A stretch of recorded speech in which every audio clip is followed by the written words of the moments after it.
Hi, I'm Shein Shanin and this is the Evening Highlights.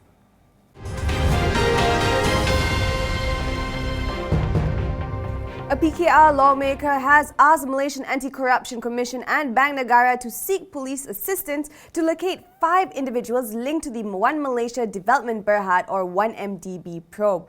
Wong Chen, who is MP for Kelana Jaya, believes that the individuals are not difficult to locate. I request that MACC and also Bank Negara within the next 24 hours to approach the police and report that they need their help to trace these 5 key individuals. Failing to do so will be a breach of their fiduciary duty to investigate into the 1MDB scandal without fear or favour. In the case of one person, which is Jasmine Lu, she was in fact traced to a high-end apartment, $4.5 million in New York, by the New York Times in September 2015.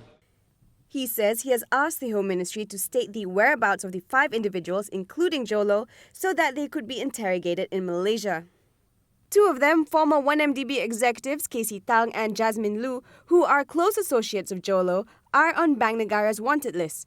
The other 2 are SRC International Managing Director Nik Faisal Nik Arif Kamil and Director Datuk Subor Muhammad Yassin. Home Minister Datuk Seri Ahmad Zahid Hamidi had said that Interpol Malaysia could not trace the whereabouts of the 5 individuals. The government is banking on the manufacturing and electrical and electronic sectors to continue to drive the Malaysian economy. This is amid a moderate GDP growth of about 4% to 5% estimated next year. The structure of our economy, where we are now more driven by the services sector and by the manufacturing sector, this is where the impact on us we feel will be some sort of moderation too. So that's why we have forecast a growth of between 4 to 5% next year. Wahid notes the strong performance of the manufacturing and E&E sectors, which have contributed 4.8% and 10.3% growth in the third quarter. In view of IMF's revision of the global growth outlook to 3.1% from 3.3%, he says the 2016 budget has factored in the slowdown, including China's. On the domestic front, this is what he has to say. I think it's very important for us to continue to monitor the economy. We are particularly interested in monitoring further the consumer sentiment, and we need to actually, I suppose, come up with measures to revive the consumer sentiment. With the US interest rates hike looming, Wahid notes that the markets would see more foreign outflows from the emerging countries.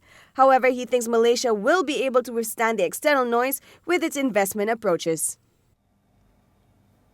Hong Leong Bank Berhad saw its net profit for the first quarter of 2016 slipped 8% to nearly 503 million ringgit from last year. The decline is on lower net interest income, bad loan allowance and higher operating expenses. Revenue was slightly higher at 1.02 billion ringgit. Hong Leong Bank Group Managing Director Tan Kong Koon says loans grew 11.5% from a year earlier. In quarterly terms, loans rose 2.6% from the preceding quarter. He says domestic loans grew in line with the industry despite the numerous headwinds. Meanwhile, Hong Leong Financial Group's first quarter net profit fell slightly to 386 million ringgit. Its first quarter revenue rose 1.15 billion ringgit. The group also declared a 13-cent dividend per share. Celcom Axiata is expecting to double its postpaid customer base with the launch of 2 new packages. To date, the telco company has over 2.8 million postpaid users out of its 12 million odd subscribers. We'd like to more than double our activations on postpaid every month if possible. And we're going to be quite aggressive with this plan because we spent quite a bit of time to make sure it's really the greatest plan. If you notice the G, the floating golden Gs all around you outside there just now, the whole campaign also is centered around this icon, this G icon. It stands for the greatest plan, the greatest internet experience. Coincidentally, G also stands for gigabytes, which implies that this is the best plan for internet. Zalman says Celcom has been stepping up its offerings since the second half of this year. He adds that Celcom's 4G LTE rollout for this year is on track. The 2 new postpaid packages, the new Celcom First Blue 6GB is offered at 45 ringgit, while the first gold 12GB is priced at 150 ringgit. A new wave is set to hit the road soon. We're talking about the latest edition of Honda Wave Series motorcycle.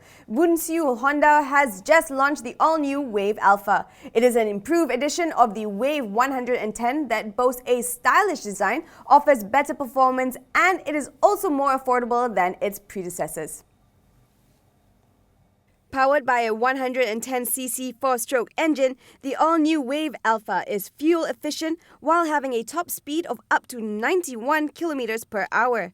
Its exceptional safety features such as cast wheel and disc brake provide the all-new Wave Alpha an even safer ride on the road. It also has a cool and clear speedometer, sporty contoured exhaust, convenient U-box and stylish leg shield. The all-new Wave Alpha comes in 2 variants and 3 colours. The price starts from 4,133 ringgit, including GST, plus a 2-year warranty. And that's all the time we have. I'm Shein Shanin. Thank you so much for watching and good night.